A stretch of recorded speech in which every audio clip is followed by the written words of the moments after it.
El término maleza es un término acuñado que es un poco adecuado al manejo agronómico, pero en la realidad es que las malezas, las malas hierbas, han tenido un origen juntamente con nuestros cultivos. De tal manera que entonces el día de hoy analizaremos sobre qué realmente son estas plantas, de dónde se han originado y cómo lo han hecho.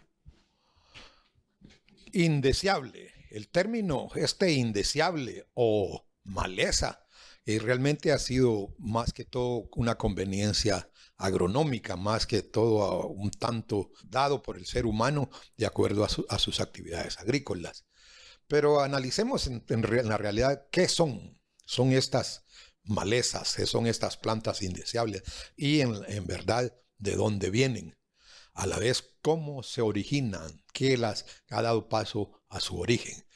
Una maleza siempre va asociada a un cultivo, es definitivo. Es decir, si hay cultivo, hay maleza, porque siempre está esa interacción. Entonces la primera pregunta, y a la vez tiene la respuesta ahí con nosotros mismos, ¿dónde están las malezas? En la realidad es que las malezas están donde deben estar.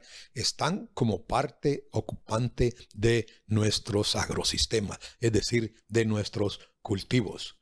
A la vez, entonces están muy emparentadas o muy relacionadas con el mismo cultivo. Un ejemplo tenemos aquí, es una de las peores malezas el Saccharum spontaneum, que prácticamente tuvo su origen y siempre va a ir asociado al Saccharum officinarium, que es la parte buena, que es el cultivo. Y por otro lado, entonces, el contraste, la mala hierba.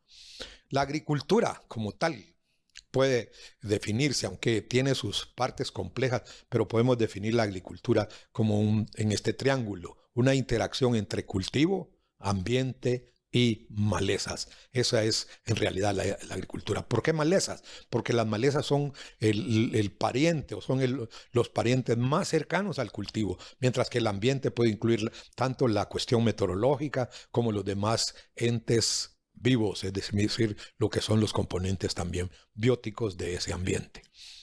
Entonces, la historia de las malezas es la historia de la agricultura. ¿Cuándo surgieron las malezas en la realidad? Pensemos allá en los inicios del Homo sapiens, el máximo exponente de la evolución o de la creación, como pudiéramos decir, lo que es el ser humano.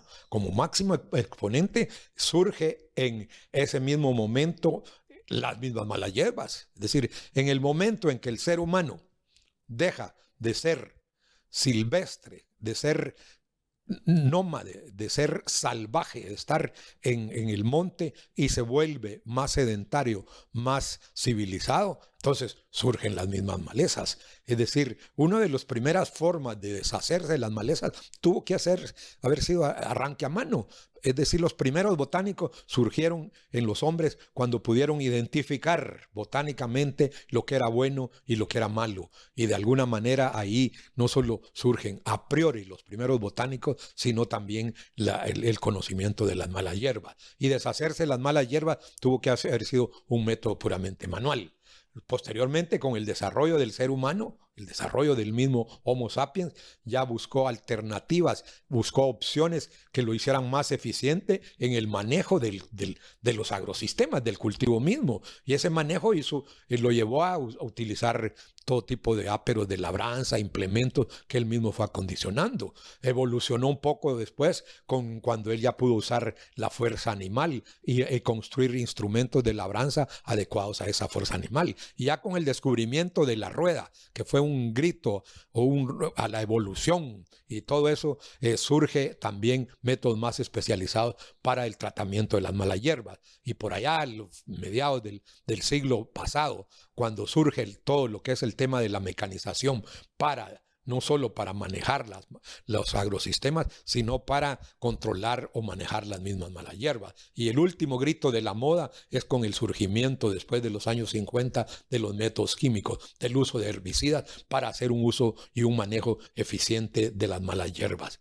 Entonces, Hay una relación estrecha maleza-cultivo, es decir, botánicamente son lo más emparentado, lo más parientes. Está el cultivo y obviamente está la maleza. Analicemos este parentesco y esta interacción que se da. Eso es la agricultura. Y siempre hay una interacción de interferencia, no solo competencia, sino interferencia porque el cultivo interfiere hacia la maleza y la maleza interfiere hacia el cultivo. De tal manera que además hay esa competencia y agregamos aquí un aspecto importante que es la alelopatía, la segregación de sustancias tanto de la maleza hacia el cultivo como también del cultivo hacia la misma maleza.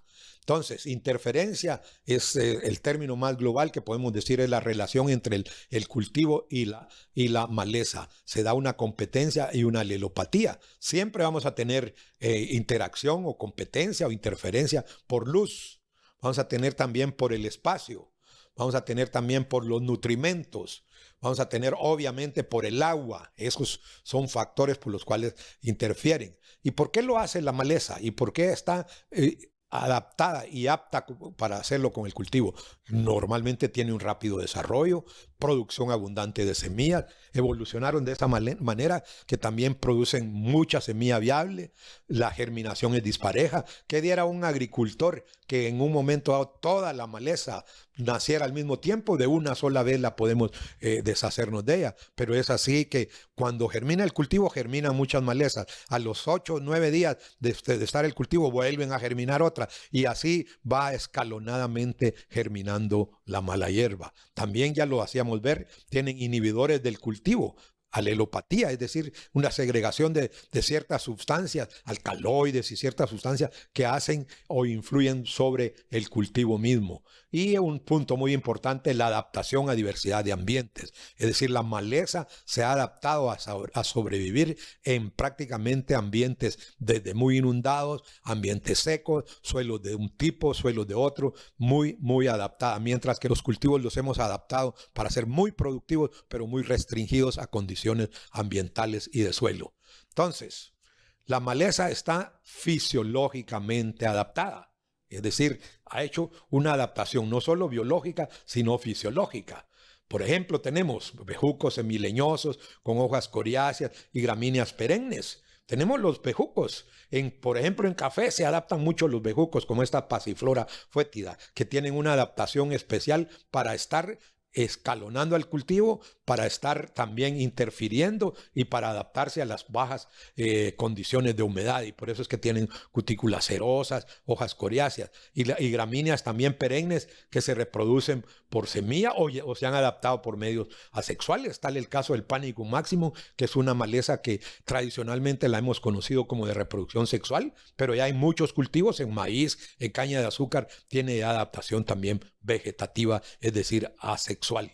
También se han hecho para estar adaptadas a las chapias, a la mecanización, y todo esto contribuye a su regeneración, de tal manera que las labores culturales que nosotros hacemos contribuyen muchas veces a la regeneración y adaptación de las malas hierbas. ¿Adaptadas para qué? Entonces, resumidamente, adaptadas para ser malezas. Entonces, un término general que hemos acuñado y que es lo que refleja esta interacción es que la maleza se hace, no nace. Muchas veces dice el agricultor, me nació el monte, me nació la maleza. Esa maleza se hizo, esa planta se hizo para estar ahí adaptada. Y es así como tenemos un ejemplo de la famosa Rhodboelia cochinchinensis, la caminadora, que es una maleza probablemente la número 1 en Centroamérica para cultivos como maíz, para arroz, para caña de azúcar, pero se ha hecho porque hay factores agronómicos, hay factores climáticos que la hacen. Miremos los factores climáticos, el ambiente las hace, el clima, el suelo, hongos,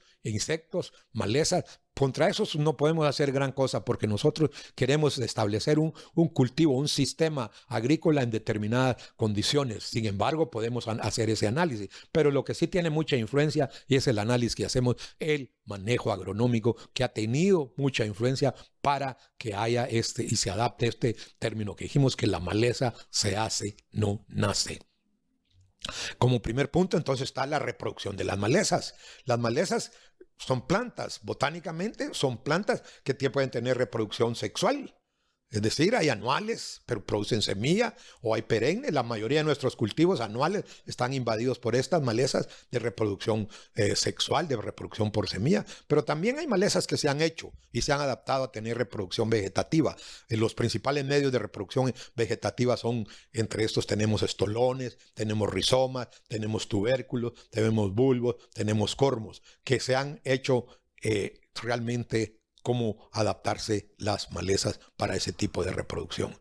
Entonces, las malezas por reproducción sexual, que son la mayoría de nuestros cultivos, 90% de las especies de malezas en nuestros cultivos anuales, caña, maíz, los demás cultivos, sorgo, prácticamente son malezas anuales, son de reproducción sexual. Esa reproducción sexual implica una semilla botánica. Ahí está el punto que queremos señalizar. Tienen semillas y aquí es donde hay que diferenciar. Nosotros hemos catalogado y dividido las malezas en dos grandes grupos. Malezas de hoja ancha que son dicotiledóneas y malezas de hoja angosta que normalmente son monocotiledóneas. Entonces hay una diferencia entre semillas de dicotiledóneas y semillas de monocotiledóneas. Y esto nos hace llevar a las características propias de las semillas. Es decir, ahí es donde hay una diferenciación clara entre las especies de malezas por su tipo de reproducción. El tamaño de las semillas, no solo ese, sino el tipo de semillas, la cubierta de las semillas. Es decir, hay algunas que tienen cubiertas débiles, otras que tienen cubiertas fuertes, y eso va a hacer que haya una diferenciación en las malezas.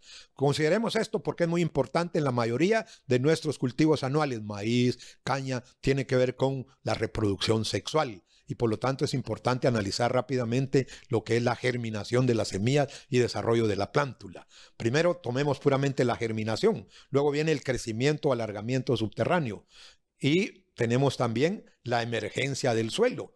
Ya esta puede ser epigia o puede ser hipogia, que hace una gran diferenciación. Aquí hacia abajo tenemos, por ejemplo, una germinación epigia, que sale del suelo la parte de lo que son los cotiledones, mientras que la que queda en el ejemplo del esquema, esa podría ser una germinación hipogia. Esa es una gran diferenciación, pero también hay que considerar el crecimiento independiente, o sea, el alargamiento que hay en el suelo, porque una semilla, una vez germinada, están contados sus días para salir al suelo y entonces debe hacerse autótrofa, y esta ya es cuando sale del suelo.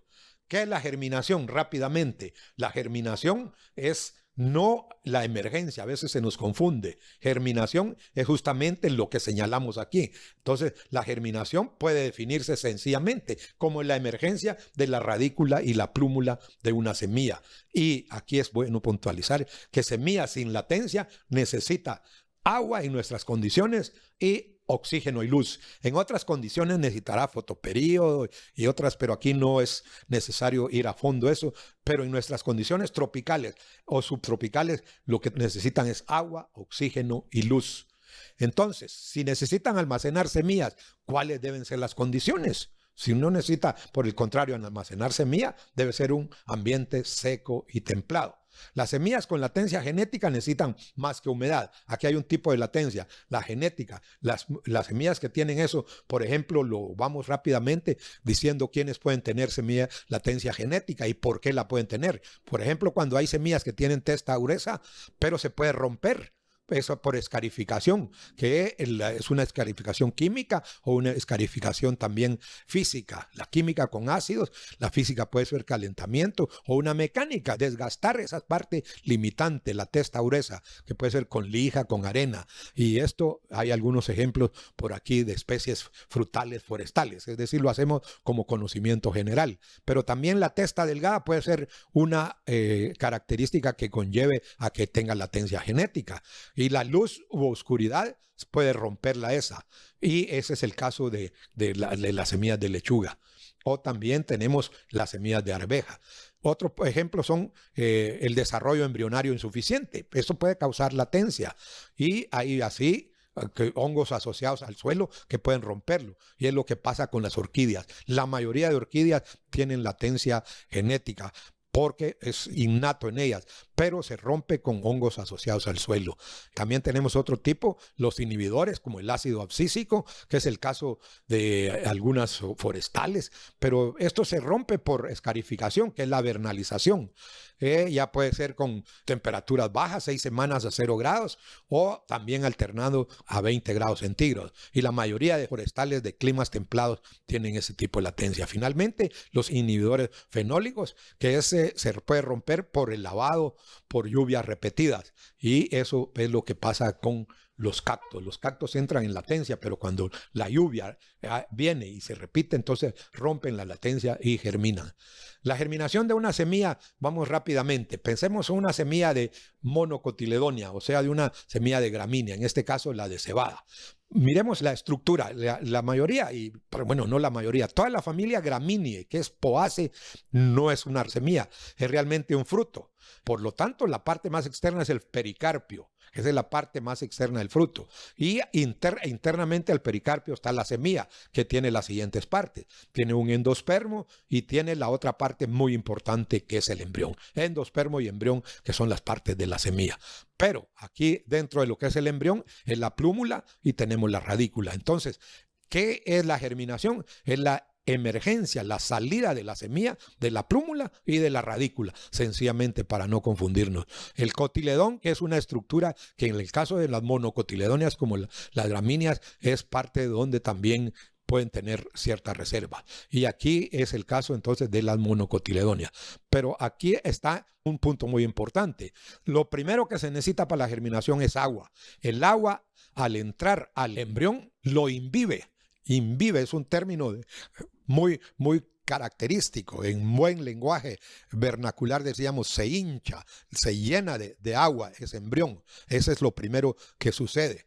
Pero el agua también viene a una parte muy importante en lo que es el endospermo con el almidón. Aquí ocurre la hidrólisis, que no es imbibición, sino hidrólisis. Hidrólisis del rompimiento de los enlaces que forman los almidones por medio del agua. Y se forman ya azúcares más simples. Entre esos azúcares más simples tenemos ya la misma glucosa, que va a ser la fuente de energía para que ese embrioncito pueda salir de la semilla, o sea, pueda germinar. Y aquí entra en juego una capa muy importante, que es la capa de aleurona, que es una capa subyacente ahí a la semilla, que donde está almacenadas. Ahí hay proteínas de almacenaje que básicamente son enzimas, que en ese momento están inactivas. Pero el agua, otra vez, hidroliza. La hidrólisis hace que se activen esas enzimas. Al actuarse, las enzimas son prácticamente compuestas por aminoácidos. Estos aminoácidos mandan mensajes a los ácidos nucleicos, entre eso es el ADN, y hay una transcripción. Esa transcripción por medio del ARN manda el mensaje para que se active una enzima muy importante en el endospermo, que es la amilasa, alfa-amilasa. Esa alfa-amilasa rompe las moléculas de almidón y da origen a lo que decíamos que es el azúcar, que es la parte importante estructuralmente de los almidones. Ya una vez esa azúcar, esa glucosa, sufre el proceso de respiración y por una salida hacia el embrión, una exocitosis, llega esa energía, esa transferencia de energía al embrión, que normalmente es la formación de las moléculas de ATP, que son las energéticas, y esa energía es la que activa a la plúmula y a la radícula para que se dé la germinación. Y entonces viene el crecimiento ya del embrión. Eso pasa hormonalmente. Hay una hormona muy involucrada que es la GA, que es el ácido giberélico o la giberelina como tal, que hace su actuación sobre los ácidos nucleicos. Eso es lo que pasa con una gramínea. Pero una semilla de lechuga también, solo que aquí van involucrados otras estructuras. Ya son los fitocromos, que son estructuras que tienen la capacidad de absorber luz y reaccionar. Tanto son fotorreversibles, que pueden estar en una forma PR, que es rojo, o PFR, que es infrarrojo, y dependiendo de esa forma y la longitud de onda nos va a dar la actuación y por lo tanto si germina o no germina, lo que hacíamos ver con el caso de la lechuga. Entonces, miremos así rápidamente el contraste con una semilla de dicotiledonia, es decir, con una hoja ancha. Es la capsela, es la bolsa de pastor, una maleza común en los climas templados. Aquí lo que hay es una pura semilla, entonces la testa, que decíamos que prácticamente en las mismas capas de aleurona, ahí está formando esa capa, pero también está el micrópilo que tiene la abertura hacia el exterior de esta semilla. Entonces, aquí el endospermo se reabsorbe, no como en la gramínea o en la monocotiledónea. Aquí el endospermo se reabsorbe y el almacenaje para el embrión, es decir, el embrión lo mostramos aquí, que es esta parte. El embrión necesita energía, pero ese almacenaje para el embrión tiene su ápice caulinar, tiene también su radícula, su plúmula, pero la energía del embrión está en los cotiledones. Por eso es que se llama una dicotiledonia, porque tiene 2 cotiledones. Y es donde aporta la energía para que pueda, por un lado, salir el hipocotilo, que es hacia abajo, y el epicotilo, que es hacia arriba, y la radícula, que es la parte que originará todo el sistema radicular. En sí, esa es la parte de lo que es una semilla de capsela, que es una dicotiledonia contrastando con una monocotiledonia. Pero con las semillas va involucrado mucho esto, lo que se llama latencia, es decir, el reposo, el estado de dormancia que muchas semillas tienen, y las malezas son parte de su desarrollo evolutivo que han tenido. Latencia o dormancia de la semilla, ya dijimos que era un estado en que las semillas no germinan, y puede ser de 3 tipos: genética o innata, inducida y forzada. La genética ya la explicamos con las forestales y todas.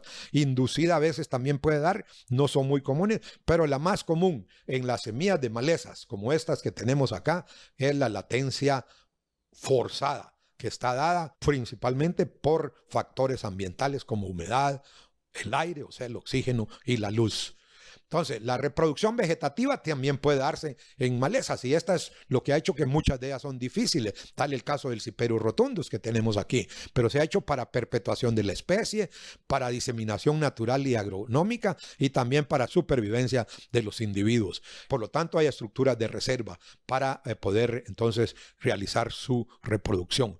Esto hace que haya dificultad de control y de manejo. Entonces, la reproducción vegetativa está asociada, dijimos, hay por lo menos 5 estructuras en malas hierbas. Los estolones, como son estos aquí, de la mayoría, muchas gramíneas. También rizomas, que el caso del Cyperus rotundus tiene rizomas, que es la cadenita que forma subterráneamente. Pero el Cyperus rotundus también tiene otros tipos de reproducción. El Cyperus rotundus también tiene tubérculos, también tiene bulbos y cormos son de otras malezas, pero cormos son, por ejemplo, estas de la mayoría de aráceas. Aquí están los tubérculos, que son esa terminación de lo que son los rizomas, las cadenitas, y los bulbos, que es la parte central donde se forma la macoya del sistema foliar y del sistema del tallo. Entonces, los cormos son como estos de aráceas. Esta es una denominada malanguía, que es un philodendron, que es una estructura subterránea también. Entonces, finalicemos con este tema, la dispersión de las malezas, la dispersión de las malas hierbas. ¿Cómo es que las malas hierbas han sido transportadas y son dispersadas o llevadas de un ambiente a otro? Y hay dispersión natural y también dispersión por actividades agropecuarias. Vamos a ir en partes, entonces, primero tomemos la dispersión natural.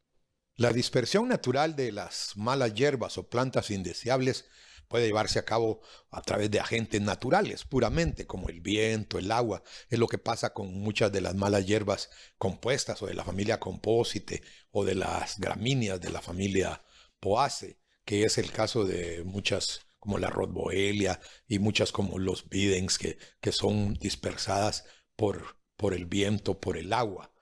Muchas compuestas, muchas gramíneas.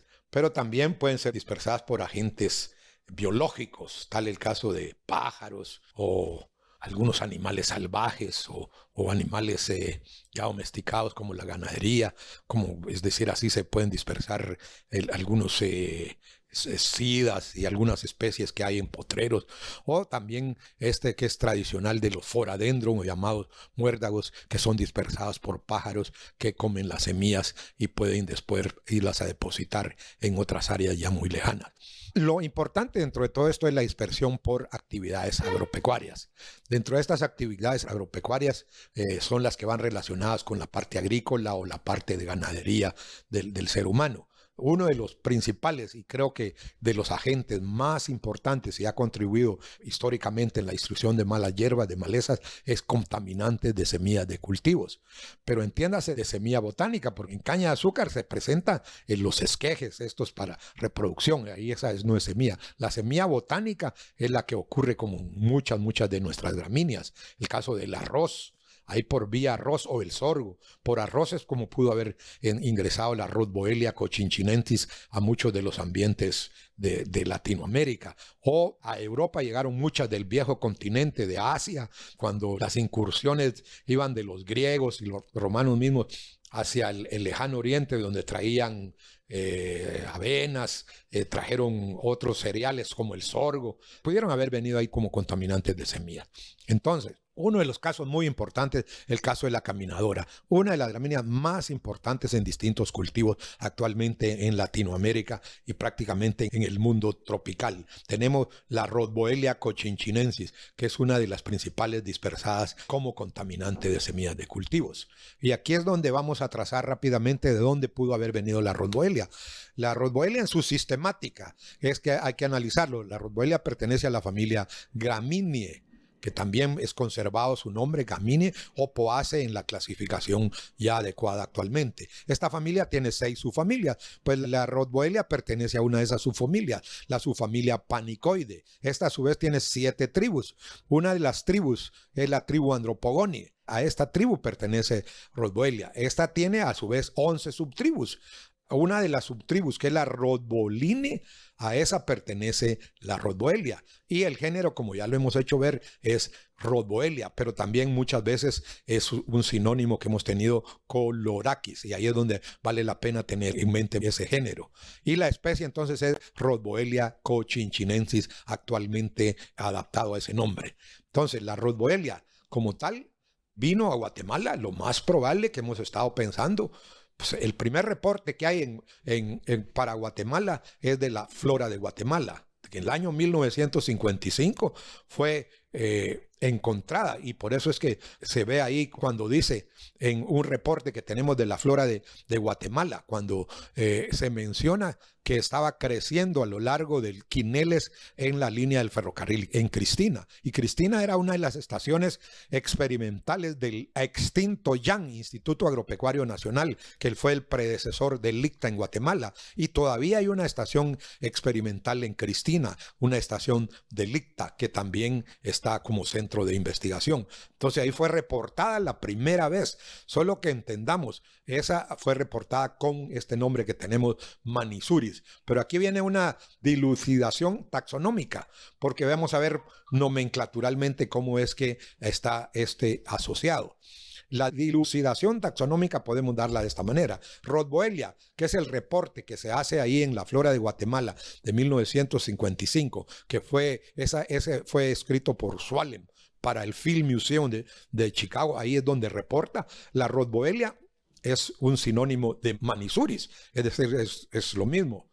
Pero a su vez Manissuris es un sinónimo de Coloraquis. Entonces, al llevarlo a la regla de la prioridad que establece que el nombre válido es el más antiguo, tenemos que el primer reporte lo tenemos aquí, Rhodboelia, que es un nombre ya dado con anterioridad. Si vemos la fecha ahí, ya venía desde 1885, que ya es el género Rhodboelia, que a su vez es el Manissuris que se reporta aquí en la flora de Guatemala. Pero ese Manissuris es un término o un nombre ya dado en 1927, posterior. Y también asociado a Coloraquis, que era un poquito antes de 1909, pero no antes de Rhodboelia. Rhodboelia, por lo tanto, es el más antiguo, como decíamos, de 1886, que es entonces, por lo tanto, el nombre aceptado es Rhodboelia. Aun cuando fue reportado en la flora de Guatemala como Manissuris, es el mismo Rhodboelia. Entonces es tan antiguo como 1955. Y ahí es donde asociamos que la Rhodboelia a Guatemala fue introducida como contaminante de semillas de cultivos cuando estaba ingresando esas pruebas de arroz allá en la misma estación experimental del IAN en el año 1955. Ahora, otro medio de dispersión de las malezas es la misma mecanización agrícola.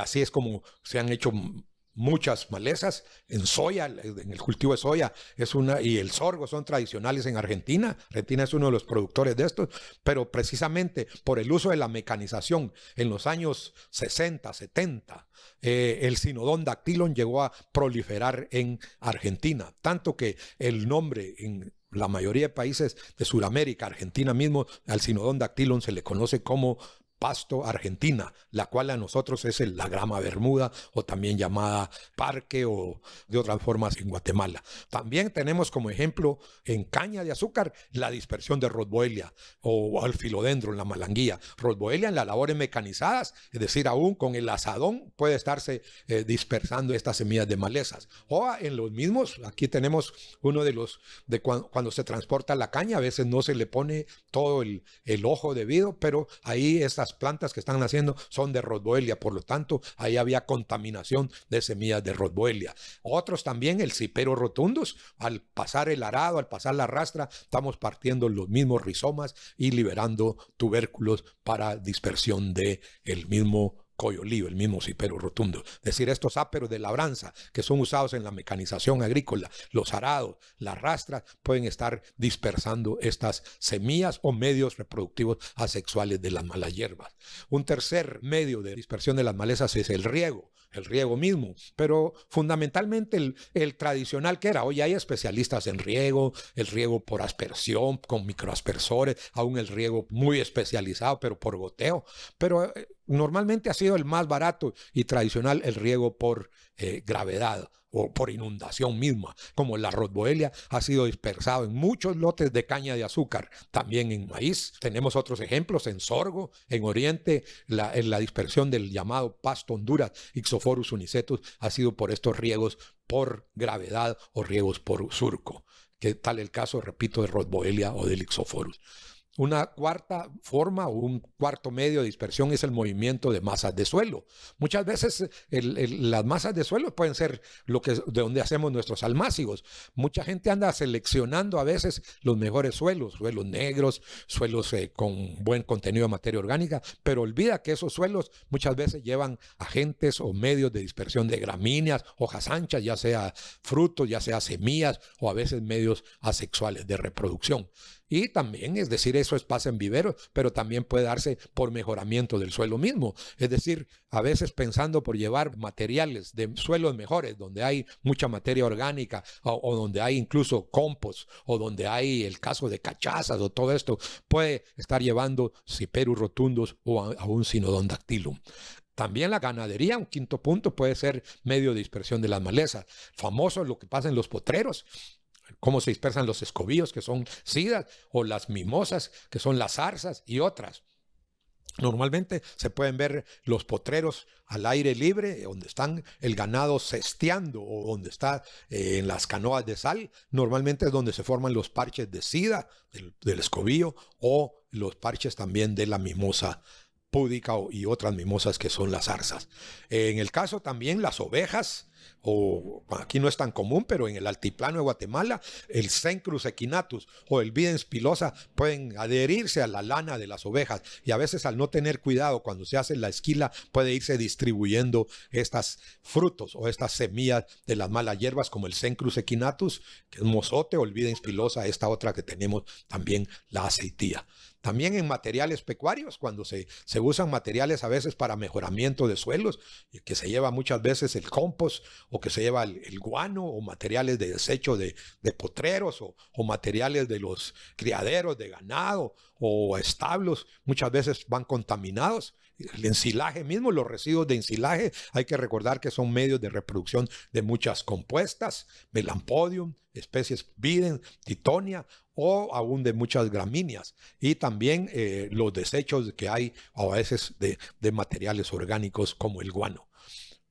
Finalmente, la introducción deliberada, pero alguien pudiera decir, ¿cómo es que se puede introducir deliberadamente una maleza? Pensemos que a veces se puede llevar de alguna manera como medios de dispersión, y es uno de los ejemplos tradicionales que está muy en la revisión bibliográfica. Puede hacerse Australia, el Opuntia vulgaris, el famoso cacto nopal de nuestros medios. Los subtrópicos latinos o americanos aquí abundan, pero esas no eran de allá, eso, de los subtrópicos o áreas tropicales de Australia, pero fue llevada pues, probablemente como una planta ornamental, pero al deshacerse de ella no se tuvo el cuidado y llegó a ser una de las principales malezas en caña, en maíz. Tanto que Australia tiene un programa especializado para control de malezas por medios biológicos basado en el Opuntia vulgaris.